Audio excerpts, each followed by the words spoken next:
What is up, my fiery amigos? Welcome back to the channel for another Black Ops 6 Zombies guide. What I have for you guys today is the main quest on Citadelle de Morts. Now, the main quest, step-wise, pretty easy. Boss fight-wise, not so much. So let's go ahead and get started. We're going to start off with the class, of course.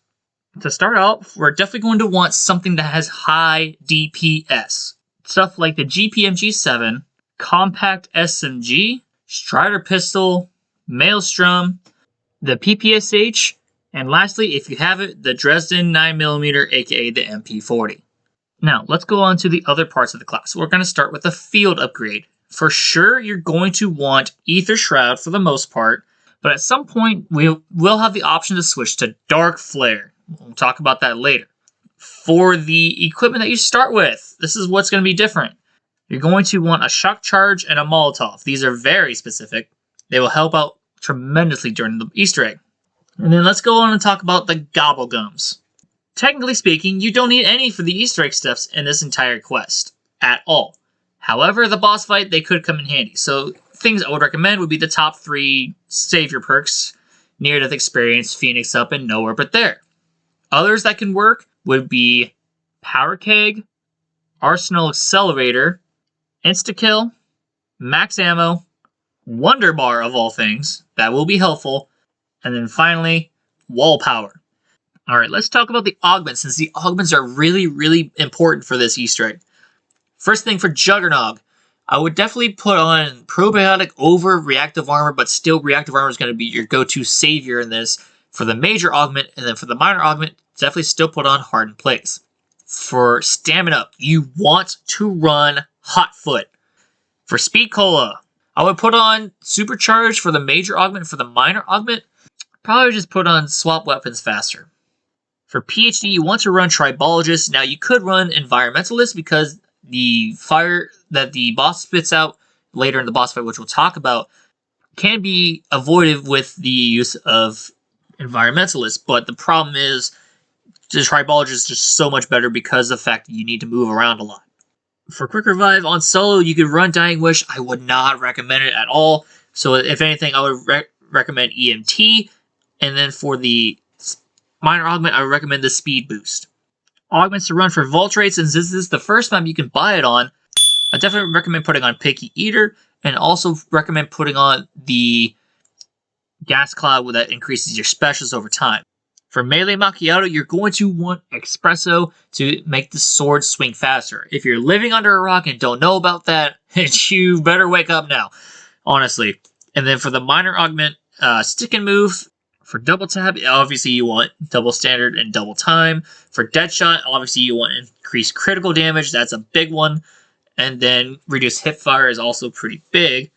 For Ether Shroud, the major augment doesn't really matter in solo, but for co-op, I would definitely recommend having Group Shout. And for the minor augment on Ether Shroud, you're going to want the Double Charge instead of the Extended Charge. Both strategies are viable, but I found the Double Charge to be way more viable as more of a get-out-of-jail-free card because this boss fight can be brutal. And since we will be using Dark Flare at some point, I would recommend the extended use of the beam and then the broader beam. Those two augments that make that happen. For Dead Wire, you will want Lightning Strike. This is very specific. And on top of that, you want the augment that increases the duration of the electricity. Now, let's go ahead and start talking about the main quest. For the main quest, your first goal is to get the Wonder Weapons and the Incantations. While we're going on this quest, I would recommend popping that Wall Power immediately and grabbing the GS45s. The GS45s are a godsend when starting the main quest, but the moment you get the swords, you probably will need them. We're going to start with the Incantations. For the Incantations, you first need to go all the way over to Pack-a-Punch, open up Pack-a-Punch, and then talk to Craft in the dungeon by revealing this little window here. Once we open that up, we need to start hunting for our Incantations. We're going to go ahead and start with the Horseshoe. In the barn next to Deadshot, you're going to see the Horseshoe hanging on the wall here. Shoot it down. The easiest way to do it would be with the GS45 Pack-a-Punch. Once we have that, we need to go to the cannon, shoot ourselves from the cannon, and then we're going to get electrified. After this, find a cloud, either the side with the barn or the side with Speed Cola. Once we find our electric cloud, go to the electric cloud, pick up the Horseshoe, and then go into spawn And then we're going to see this yellow circle, place the incantation in the yellow circle, and then fill it with zombie souls. Now we're going to go ahead and talk about the fire incantation. To start the fire incantation, you're going to need Molotovs. So if you started with 1, you can craft 2 more in order to start this setup. There are going to be 3 fireplaces around the canyon side of the map. 1 right above the room, the elemental pot right here. 1 above the main entrance right here. And then 1 above the speed cola right here. Throw a Molotov at each. And then what's going to happen? The fires will start spawning in zombies for you. You need to kill all the zombies, and at the very end, there's going to be a Doppelgast. Kill the Doppelgast to pick up Ra's Ankh. For the Ankh incantation, it's going to be right there at the cannon. Place on the yellow circle, get the souls, and then we're going to move on to the next one. For the next one, I'm going to do the Raven. If you go into the slide here in the room next to Pack-a-Punch, you need to go all the way down, and at the very end, you're going to see this Raven. Shoot the Raven, and then once the Raven is shot out of the tunnel, you can then shoot the Raven again in order to pick up his Talon. This Talon is going to go into the Undercroft here with the water. It's going to go right here on this yellow circle. Get the souls in order to finish the incantation. And finally, we have the Light Incantation. Again, the GS45 is going to be a godsend here. You're going to know this is mirror above Volch Raid that's going to be active the moment you start talking to Craft. In order to redirect sunlight from this mirror all the way to where it needs to go, we need to shoot on the opposite end of where we want to turn it. So if you want to turn it left, you have to shoot it on the right. It's going to go through, I think it's about 6 mirrors. When it hits this final mirror, and the bright beam is not a pale pink, but like a bright pink, the brooch will appear right here on this mannequin bust, and you can pick it up. And then this one will go right into the dining hall with all the swords. Get the souls for it, and then you'll be able to go for the swords. Now for the swords, we need to wait till round 10. On round 10, you're going to see this particular zombie. There will be 4 of them over time. You need to kill the zombie and pick a sword. We're going to start with a Raven sword.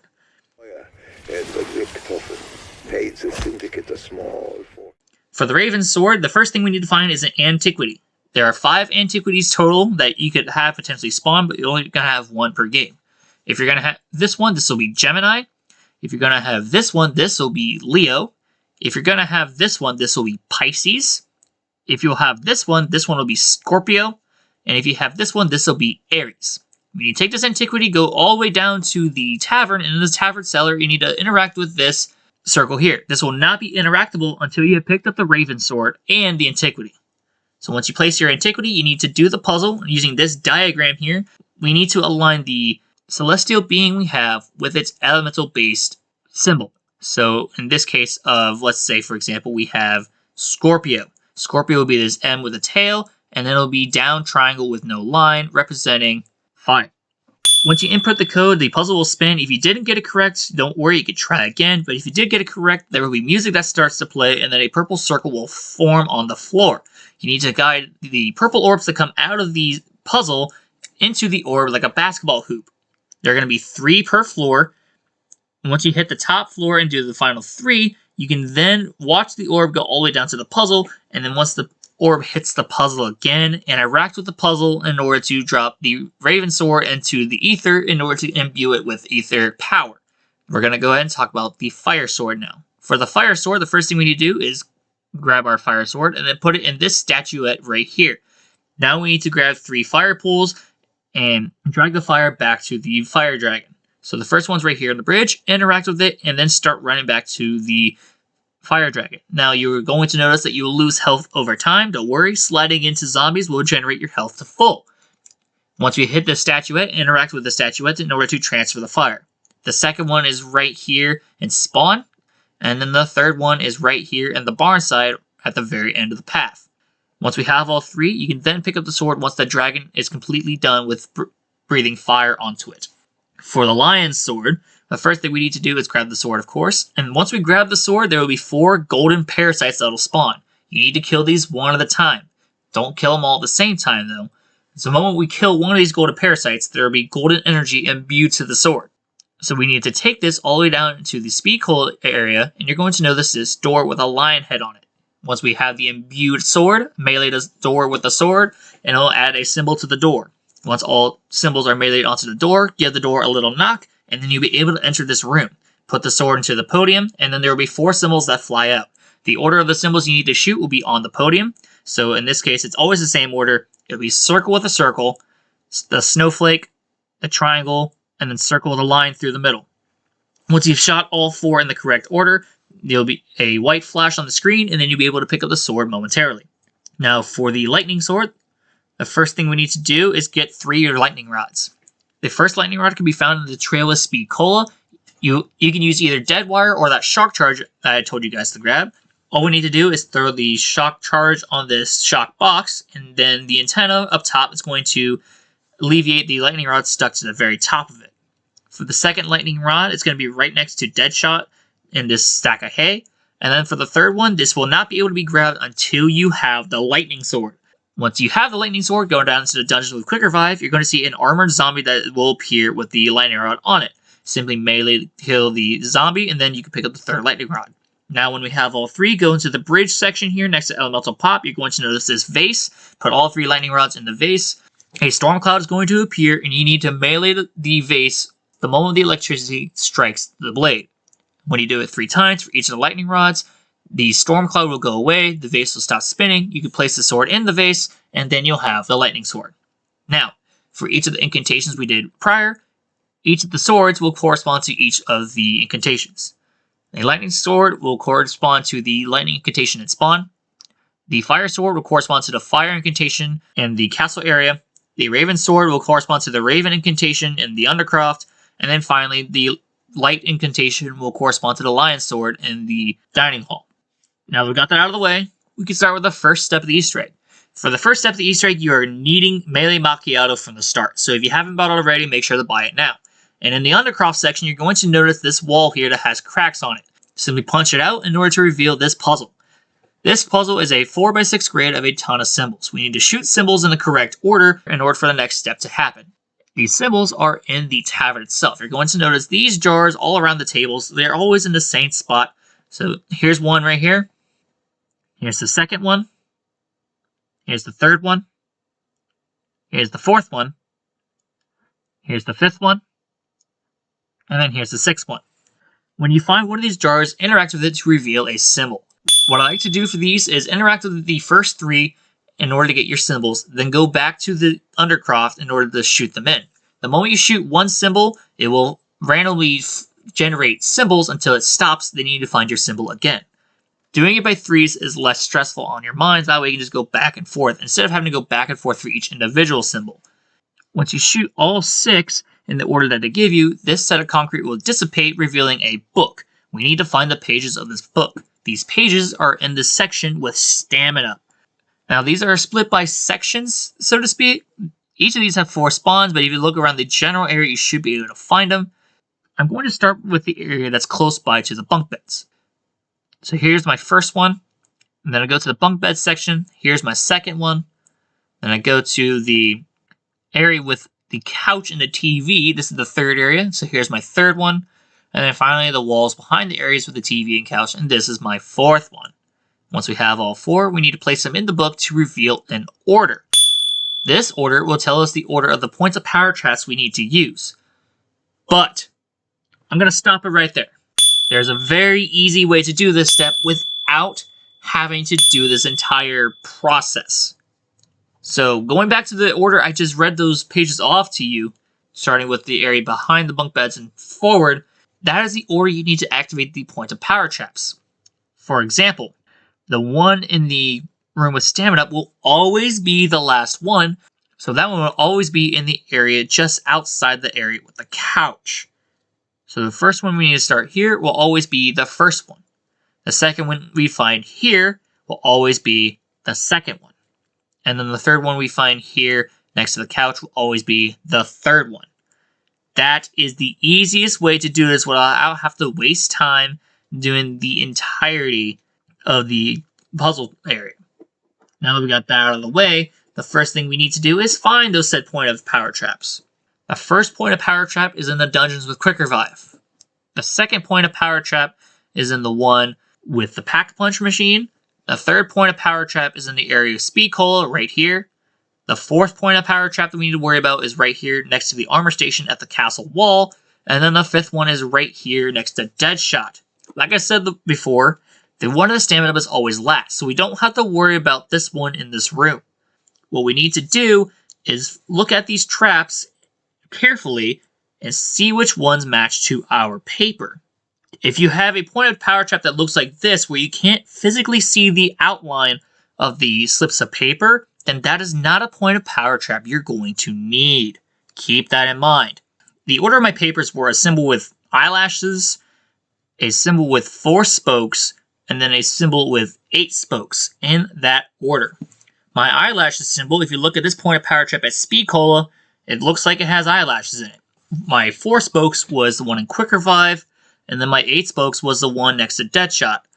For these pointed power traps, you just need to kill zombies in the pointed power traps until the pointed power trap just dissipates and goes away. After we activate the 3 traps in order from, in my game, the eyelashes 4 to 8, activate the last one in the stamina room. When the final trap has activated and been used for the step, there's going to be a red flashing orb that comes out of the stamina trap and goes all the way over to this wall here. Now for this wall, it's going to show a set of 4 symbols. These 4 symbols are your swords that you need to activate in order that they give you.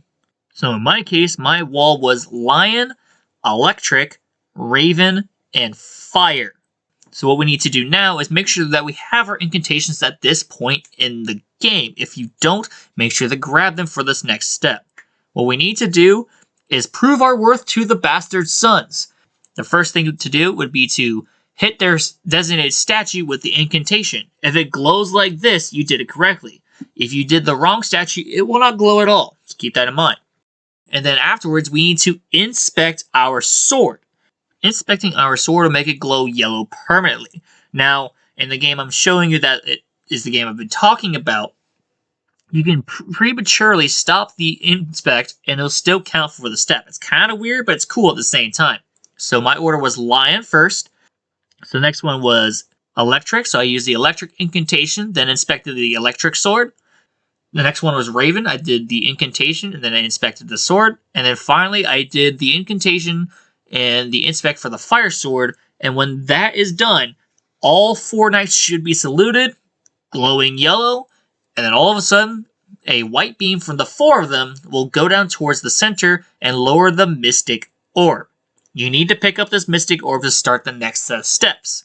For the next set of steps, I would recommend having Dark Flare at this point, and all the swords up to max ammo, or get them up to max ammo for each section, with the exception of the light sword.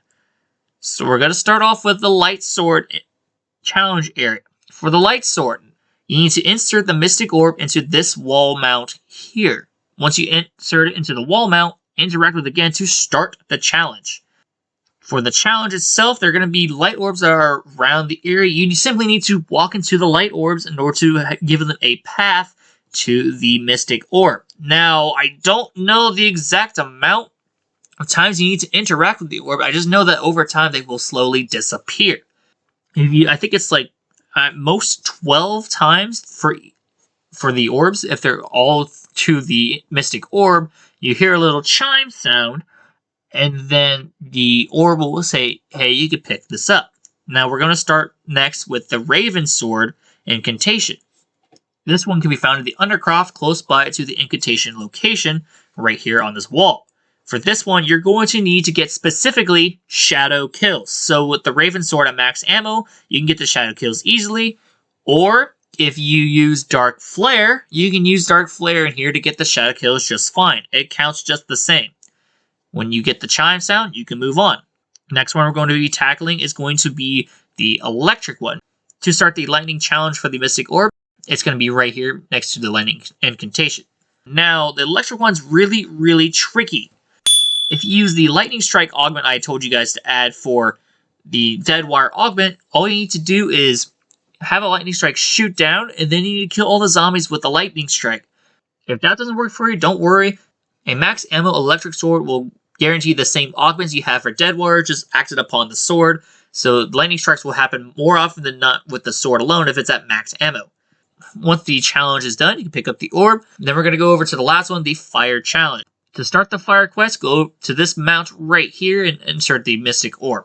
Now, for the fire challenge, you can either A, use the fire sword, or B, I recommend using Molotovs. How this one's going to work: the zombies need to catch fire and then be killed in order for these souls to count towards this.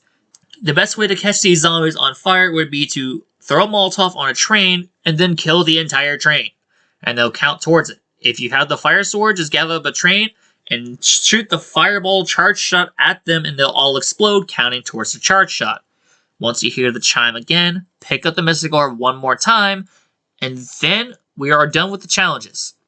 We need to put the Mystic Orb on this door that we had access to prior, and then this door will open, revealing a hidden cellar. What we need to do now is interact with the Guardian key right here, and then the father of the bastard sons left a ghostly hollow message for them. We can listen to it if you want to. You don't have to. You just need to pick up the key again and go to spawn. I said go to spawn, but right now we need to get set up for boss fight because it is boss fight time. So in my game, I'm using a Strider, but I am going to talk about that Wonder Bar. Now, the Wonder Bar, it seems kind of pointless on this map because of the swords being the Wonder Weapon. However, you still have to think about the Wonder Weapons that are in the box. The Mark II and the Mark I. Both are very solid in this boss fight. So if you want to pop a Wonder Bar for one of those two, absolutely do so. Another thing I would recommend is bringing in a death machine. And then finally, the last thing we need to do is make sure we have our guns fully maxed. All the gobble guns we want to bring in. On top of everything else that you're getting ready for the boss fight, I would 1000% recommend the Lion Sword. This way you can get yourself some armor and some health at the tap of 2 triggers. Now, and when we're all set to go, perks and all, go ahead and put the Guardian key on the statue and then push up to start the final encounter. When you hit up to start the final encounter, shortly after, the zombies will fully disappear, and then this statue will fully reanimate itself and come to life, being the boss. The Guardian boss only has one weakness: his armor. The goal is to break his armor first, revealing his crit spots. First thing we gotta do, we gotta pop Ether Shroud and then use our death machine to shoot off all the crits. We're looking at the ankles and the shoulder pads. Once all of those are done, it will reveal the amulet in the middle, and that's going to be the biggest crit spot of all. This boss gets chaotic because this boss moves very fast in this tiny boss area. If you have PhD with tribologists, you can slide around and do whatever you need to do to get away. You will have all the incantations in the room with you, so having Hotfoot with stamina is going to help you move around very fast in this boss fight. Using the Striders, which I'm using in my game, it'll hit for 3,000 a burst. Non-crit. This is why I love these Striders in this boss. Also, it helps with maneuverability since they are pistols rather than having something like the GPM G7, which does 1,000 damage, but it does lower your maneuverability. So again, having Hotfoot's going to be helpful because the incantations count towards equipment. The goal is to simply shoot the crits until it goes into his immune phase. During this immune phase, it's going to be like Terminus. Zombies will start coming in, and eventually there'll be a Doppelgast. Kill them all, and then it'll start phase 2. For the second phase, he's going to be very aggressive towards you. You want to stay around the central area more often than you would be in the outskirts, because the outskirts are going to get smaller and smaller into a playable area. He'll have a new attack, the Lava Spit, and with the Lava Spit, he's going to spit out lava, shutting off an area of maneuverability that you can go to. But the same thing again is to shoot him in the crit spots. Now the crit spots on his hands will be available, and the crit spots on the shoulder should still be shot off or shot down in order for this to progress as normal. When he goes immune for the second time, lava will start filling in, make it only that the circle you have around you will be the area to shoot. And it's going to be the same as normal. You have a time to breathe. During the final phase, there will be one amalgam, but if you have the lightning incantation or fire incantation, that will absolutely decimate the amalgam on sight. So just save it for that. Once the amalgam is killed and then the third phase is about to end, the boss will come alive and he'll still be as aggressive as ever, but just remember you're limited to the podium now. So definitely just do triangles around him, zoom around with PhD slider, shoot him in the crit spots on the chest and the arms and the upper shoulder, and then once he does this animation, you are done. The boss health will be depleted, And don't mind me shooting him. I honestly thought I was not done. I really did. Anyway, when the boss explodes like this, the amulet will slowly fall down to you, and you need to pick up the amulet to end the quest. Sometimes it won't appear, like it did in my game. But that is the Easter egg of Citadelle des Morts. And I'll catch you guys in the next one. Peace out.